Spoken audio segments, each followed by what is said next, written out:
Alors, contrairement à ce qu'a affirmé un auditeur tout à l'heure, l'Iran n'a pas fait la une de nos chaînes d'information tous les jours pendant plus d'un mois.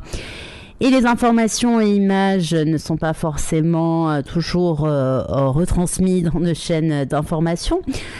Sans doute car, comme le pensent certains, on a autre chose à faire que de se préoccuper d'un pays du tiers-monde où ses habitants sont en guerre contre leur gouvernement qui n'hésite pas à tuer chaque jour des mineurs à coups de matraque lors des manifestations. Alors, voilà, l'Iran possède, vous devez le savoir, 1% de la population mondiale, mais près de 10% de la totalité des ressources naturelles mondiales, matières premières. Ces terres sont donc parmi les plus riches. Cela donne donc une idée de tout ce que la République islamique a pris au peuple iranien en 43 ans pour les amener à la pauvreté. Une économie catastrophique malgré toutes ces richesses. Et vous comprenez aussi pourquoi ils sont prêts à tout. En tout cas, donc je parle de la République islamique, à tout ces barbaries pour garder le pouvoir. Et pourquoi beaucoup de pays pauvres en matière première ne veulent pas forcément de la fin de ce régime, car une démocratie forte en Iran avec le taux d'instruction élevé de son peuple et une moyenne d'âge assez jeune en ferait sans doute une puissance mondiale incroyable, d'où voilà peut-être le désintérêt de certains pour ces massacres et la naissance de cette révolution qui a lieu en Iran actuellement. Donc les dernières nouvelles pour cette actualité, donc on est plus d'un mois après le début du soulèvement en Iran. La répression atteint jour après jour des niveaux plus féroces. En Iran, les mineurs sont de plus en plus victimes de la répression et meurent, comme je vous le disais tout à l'heure, sous les coups des forces de l'ordre de la République islamique. Le samedi 18 octobre, la prison d'Evin à Téhéran, également appelée Evin University, car de nombreux activistes, écrivains, journalistes, étudiants, défenseurs des droits de l'homme et d'autres personnes ayant exprimé leur souhait de liberté et de justice pour l'Iran a été volontairement incendié par le régime islamique. Il y a eu des morts et des blessés dans cette prison de Téhéran où sont torturés et détenus les prisonniers politiques. Autre actualité aussi qui vous a peut-être échappé par rapport à l'Iran. Pour la première fois depuis 40 ans, une athlète de la République islamique a concouru non voilée dans une compétition sportive de premier plan.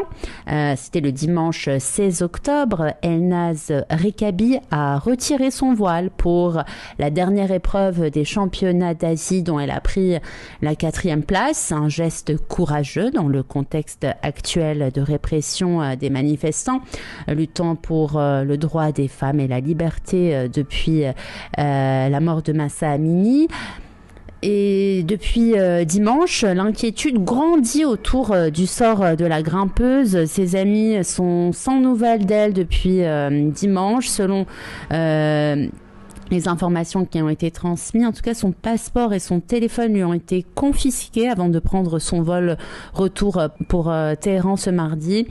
Elnaz Rekabi a été directement transféré à la prison d'Evin depuis son arrivée à l'aéroport de Téhéran, à la prison d'Evin, donc la fameuse prison incendiée il y a de cela quelques jours. Voilà pour ce qu'il en est des dernières nouvelles par rapport à l'actualité en Iran. Voilà, les manifestations bien continuent et de plus en plus d'images de jeunes mineurs notamment morts lors des manifestations.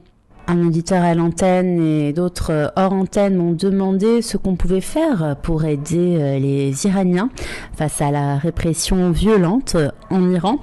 Eh bien, il y a différentes façons d'aider ce peuple. La première chose que demandent les Iraniens, qui ont aujourd'hui encore beaucoup de difficultés à utiliser Internet en Iran, c'est d'être leur voix. Leur slogan, c'est Doyez-moi Boshit, ce qui veut dire soyez notre voix. En effet, pour soutenir les Iraniens, l'une des choses à faire, c'est de partager les images violentes des agressions des manifestants et toutes les informations qui sont rapidement ou presque pas abordées dans nos chaînes d'information.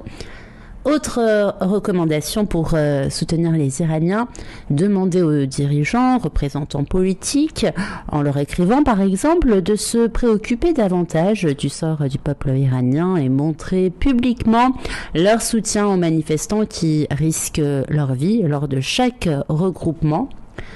Participer aux manifestations de soutien au peuple iranien qui ont lieu dans les différentes villes. D'ailleurs, le 22 octobre, la deuxième grande manifestation mondiale de soutien aura lieu.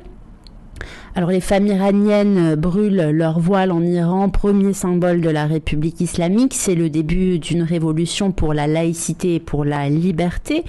Il faut donc élargir davantage le message et faire comprendre aux gens qu'il ne s'agit pas pour les Iraniennes de sortir en bikini ou de s'occidentaliser, mais il s'agit pour les Iraniennes et les Iraniens de retrouver leur liberté, d'avoir un Iran laïque, tout simplement.